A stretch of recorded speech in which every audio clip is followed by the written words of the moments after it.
Ես կարծում եմ, եթե իշխանությունը ուժ բանեցներ, ապա կաներ այն, ինչ Վարդան Ղուկասյանի հետ ժամանակին արեց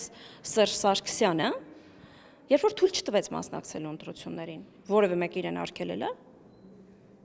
Այսինքն այսօրվա ցուցակները նաև առաջադրված մարդկանց քանակը ինչի մասին է խոսում։ Ես կարծում եմ խոսում է այս ամեն ինչը նրա համար, որ մենք քաղաքական բազմաշերտ իրավիճակ եւ Հայաստանը որպես ժողովրդավար երկիր